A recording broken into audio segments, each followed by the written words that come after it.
We're back with KIRK Shaw of Wonder Film Media, who is the second most prolific film producer in history, a Canadian, KIRK. Yes. And you were telling us about how it all started, how it all came together by making Sony Walkman audio recordings that are used in museums. That's bizarre that you end up being a prolific film producer. Yeah, I'm so jealous today because you could just download onto people's phones. Right? I know, it's crazy.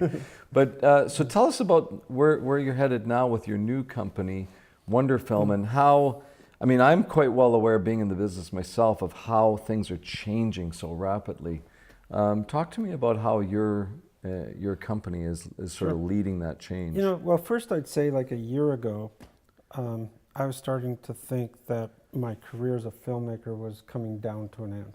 And I actually went to my family and I said, look, I don't know how many more years I can produce films because, you know, there's never been more demand for content, but with Netflix in the market, they kind of want to buy everything, they want to own everything, and that's got a big impact, and Amazon's joining them in that process.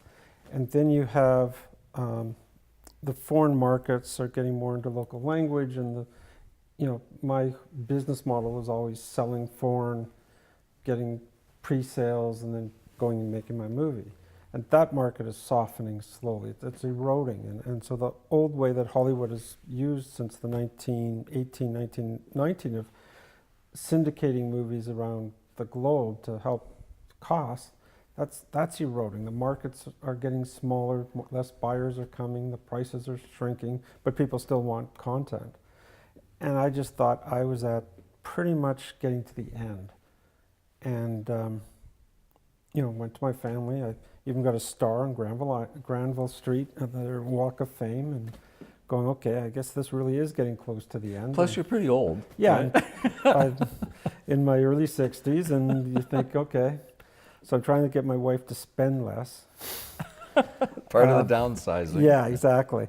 And then a friend came to me and said, well, he has this public company. He'd like to vend me in, not my company, but me and some of my library into the company, and would I be open to it? And I thought about it. I'd considered it before, and I actually went to a friend in LA and said, well, I've got this proposal, would you join me? And then he had another friend that we both knew, and we asked him, and so the three of us started, and then we ended up bringing a fourth friend in. So all of a sudden we created this new company called Wonder Film. It's 4 producers coming together that are facing the same obstacles. And we agreed to, you know, do the support to get this company on the Toronto Stock Exchange. But in that process, I got reinvigorated, I got re-excited. And so did the other guys, I think, too. First off, each of us knew something to help each other. So when we were trying to put a film together or a package of films together, we all had brought something new to help each other.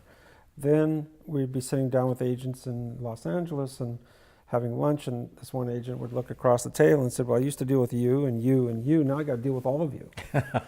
and so we were all of a sudden like a bigger presence, a little more power of us being combined. And then, you know, we got some banking from the UK. We've raised some equity for the fundraising, and it just started to build steam. And part of that steam was also us acknowledging that the system of financing that we've been relying on is slowly eroding. So we've also gave ourselves the challenge of, we got to figure out the new system of financing. So we've started researching lots of interesting different models. We still rely on some of the old system, but we know that we're transitioning to new ideas. And you know, I envision 3 to 5 years from now that I, as a producer, could make a film, let's say starring Nicolas Cage, and I'll be able to use, I think, blockchain technology to release my film direct around the globe. Of course. And so all the fans that want to see a Nick Cage movie, which are our age and older, you know, I can reach them directly. And maybe or maybe not, there's a cryptocurrency involved in that transaction. But I'll be able to make a film, release it myself, I think in 3 to 5 years. Blockchain technology for financing films. Tell me a little bit more about that. Well, everybody's listened to blockchain in the media, and I think it's here to stay. But basically what it'll allow me as a film producer to do is take my film, encode it into blockchain encoding, so which prevents theft.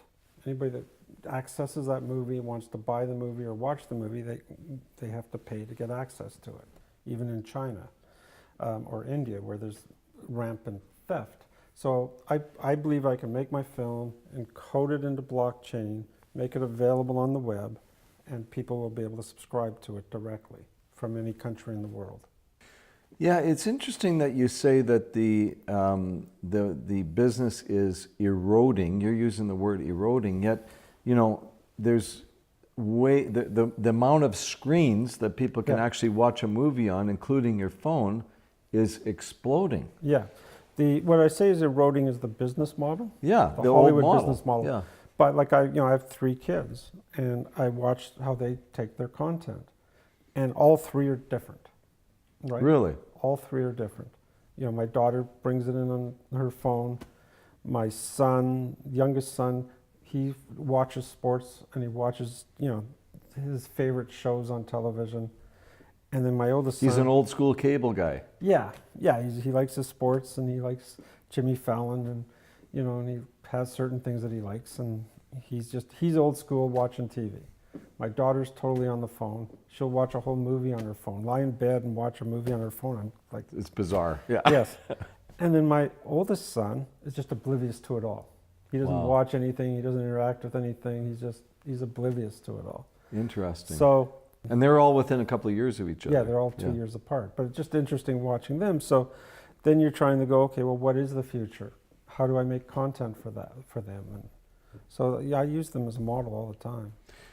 So 230 films you produced, you're now transforming into the new, which we don't know what that new world looks like, but we know that probably Hollywood's going to kind of be left behind, because they're, you know, these are big monolith companies that don't adapt as quickly as they could. That's correct. Yeah, and everybody's concerned. Yeah. So before we let you go, you got to tell us 1 or 2 like movie making stories. You have a story about Sharon Stone?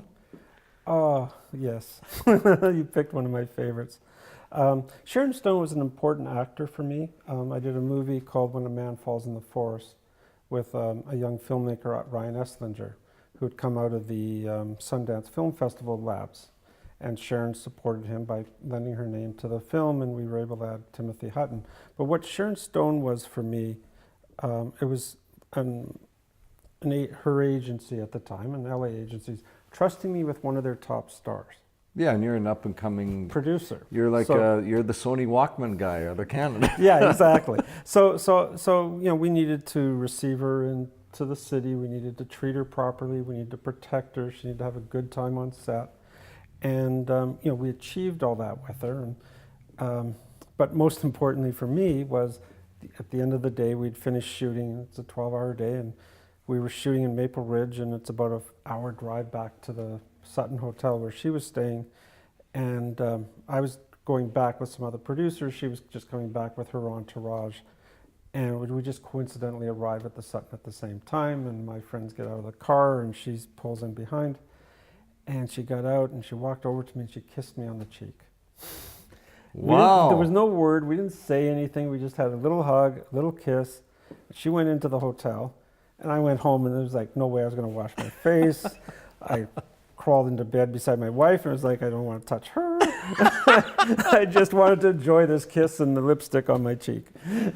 What a great story. Yeah. Well, I expect that there'll be many more stories like that for KIRK Shaw as you move forward with your new company, Wonderfilm, and it's on the Canadian Stock Exchange. Toronto Stock Exchange. Toronto Stock Exchange, TSX Venture. That's correct. What's the listing? WNDR.